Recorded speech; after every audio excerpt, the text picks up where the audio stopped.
Good morning, dear learners. In last period, we have discussed about displacement of a particle of a wave, motion of a wave, types of waves depending upon the vibrations of a particle, then velocity of a wave, velocity of a particle, SHM, along with the equation of the wave. We have also seen the two types of waves, transverse waves and longitudinal waves. Now we discuss wave particle velocity and wave velocity. See here, already we have seen, suppose the wave is propagating along x-axis with a velocity that is said to be wave velocity. It is denoted by this symbol V suffix m. Then suppose point P is a particle, Q is also particle, P is a particle on the wave. There are such an infinite number of particles on this wave. Each and every particle on this wave is going to propagate along y-axis in up and down direction. So y represents the displacement of a particle along y-axis. See, in this case, these two peak positions of the wave are said to be crests. Such a crests are formed, and here T stands for troughs. Crests and troughs are formed here. So distance between two successive crests or troughs is said to be what? Wavelength, denoted by lambda. O is the mean position or origin of the particle. Whenever time varies, particle goes up and down.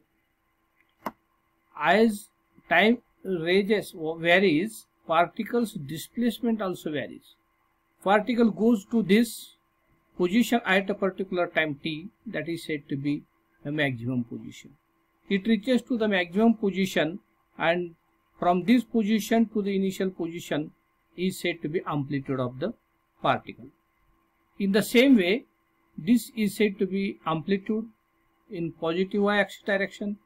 QP is also said to be what? Amplitude in negative y-axis direction. In this way, amplitude is nothing but the maximum displacement of the particle from mean position. So here x represents the position of a particle from the point O or from the mean position. So if we take the graph of time against displacement of a particle, then we will obtain such a waveform. So here lambda stands for wavelength, n stands for frequency of the wave, v, m stands for velocity of the wave, and vp stands for what? Particle velocity. But we know that, we are familiar that velocity is nothing but n into lambda, where n is what? Frequency of the wave, lambda stands for, it is a wavelength of the wave. So if we multiply and divide by 2 pi, then we obtain v is equals to 2 pi by 2 pi into n lambda. Simply 2 pi n together I will write here. Then what left? Lambda upon 2 pi. See, got it? Then 2 pi n lambda. 2 pi n together I have taken, and here lambda upon 2 pi is taken. But 2 pi n is nothing but omega, that is angular velocity, multiplied by lambda by 2 pi is denoted by 1 by k, where omega is angular velocity and k is the constant of proportionality. So Vw, in the sense wave velocity, is nothing but omega upon k. This wave velocity depends upon omega and k, but both omega and k are constant for a medium. Therefore, Vm is equals to Vw is equals to what? Constant. I mean, velocity of a wave in a medium is constant. Then let us turn towards Vp, that is particle velocity. You know, displacement of a particle along y-axis is denoted by symbol y, but this y depends upon both x and time t. I mean, y varies with the time and y varies with the position of the particle. So that we can say that y is a function of x and t. It means that displacement of a particle at a particular position at an instant t. Therefore, y is equal to f of x comma t is shown here.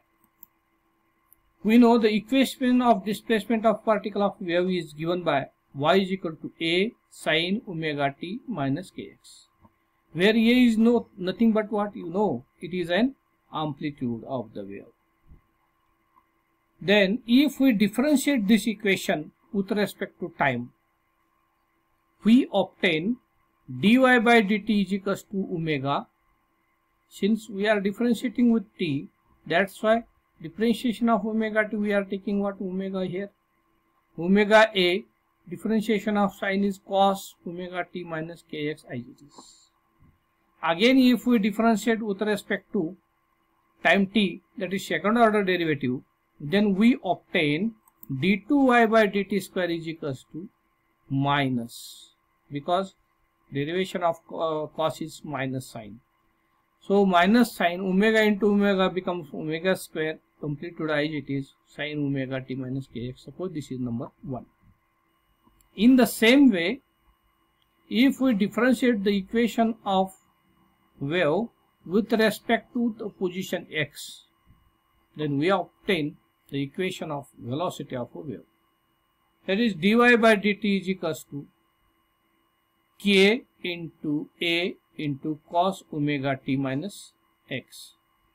Again, if we differentiate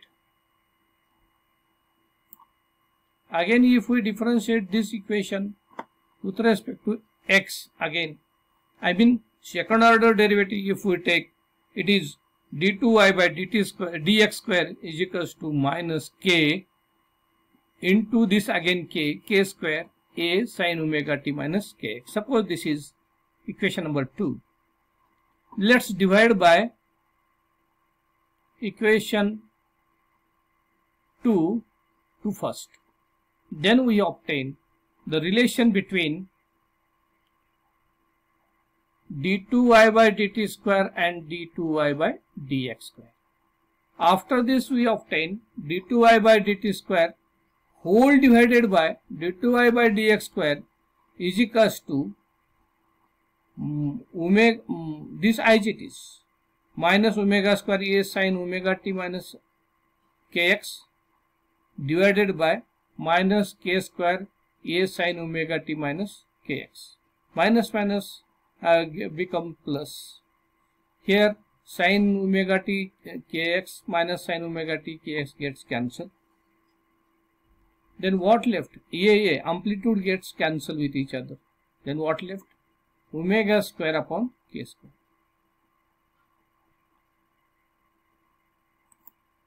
So this equation 3 represents, that is equation 3 is nothing but d2y by dt square is equals to minus omega square by k square into d2y by dx square. Suppose this is equation is number 3, and this is nothing but the condition for wave motion. For k not equal to 0 and k equal to constant. See here, for k not equal to 0, what it mean? For k not equal to 0, what it mean? Here, suppose this is a term is taken, and here omega is suppose any frequency, its square is, we obtain a number, and k is suppose taken 0. Then omega square upon k square this ratio becomes what happens? Omega square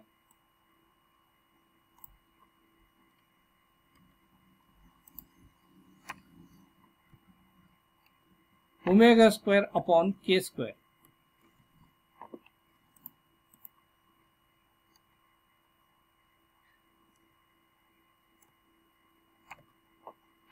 Omega square by k square, this ratio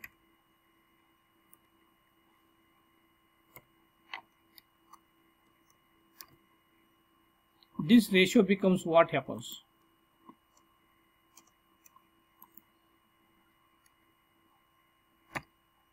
If k is 0,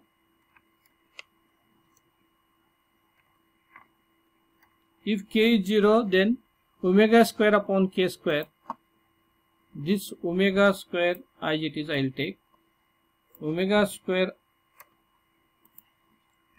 upon k is 0 in the sense its square is also what? 0.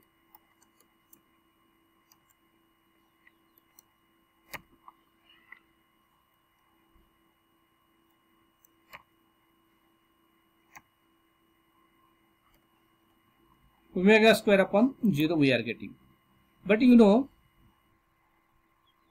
any number divided by 0 is meaningless. Any number with denominator 0 is what? Meaningless. So that we can say that if this is the constant, then this entire equation 3 becomes what? Meaningless. This condition is not going to satisfy here. So that we say that if k is 0, then equation or wave equation is not going to satisfy. So for other than any value of k, if k is constant, any integer, any fraction k, then we can say that this equation number 3 satisfies the condition. So this is the condition for the wave motion. So in this way we have discussed the relation between the particle velocity and wave velocity of a particle. So remember, in this type of wave, here particle is performing its displacement right angle to the propagation of the wave. Hence, this is nothing but the transverse wave. Here, on this article, question may be asked in examination. What is meant by wave velocity? What is meant by particle velocity? What are their equations? And how they are related with each other? Then easily you can write its answer. So here you will come to know that for k not equal to 0 only, this condition is going to satisfy, and this is nothing but the condition for wave motion. So here let us stop now. Any query you have, any doubts you have, you try to give me your valuable feedbacks so that I can improve for your improvement. Thank you, one and all.